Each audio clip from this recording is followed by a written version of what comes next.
की आतापर्यंत 28 वर्षांमध्ये मी 14 प्रोडक्शन केले.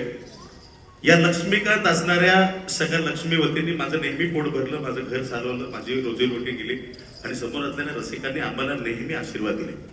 पण हे करत असताना आवर्जून या सगळ्याच कलावंतांना आवर्जून एकत्रित बांधणं तितकं सोपं नव्हतं.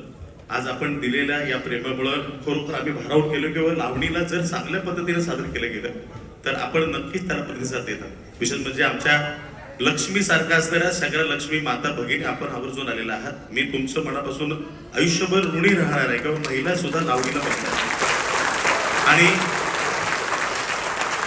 मी आज या प्रोडक्शनचा निर्माता नाहीये, मी फक्त हा गाडा सारथी म्हणून पुढे चालवलेला आहे. याचे निर्माते माझे सगळे रसिक आहात.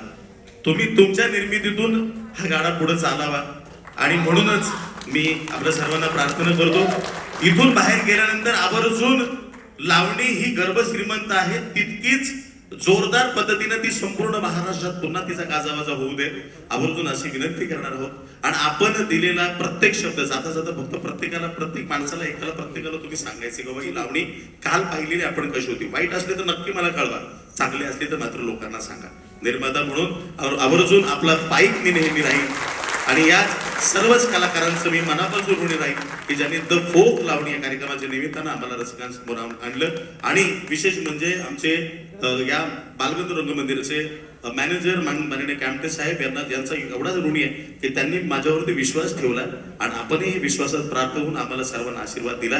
आणि पुन्हा आज चतुर्थी आहे, गणपती बाप्पाच्या आशीर्वादाने केलेली गोष्ट कुठलीही अपूर्ण राहत नाही. आणि तुमच्या बरोबर हा प्रवास सादर करत असताना रात्रीचे 1:15 कधी वाजले हे कळायला नाही. त्यामुळे पुन्हा आपला आशीर्वाद असाच राहावा अशीच विनंती करतो. पुन्हा आपण लवकरच भेटूया द फोक लावणीसाठी.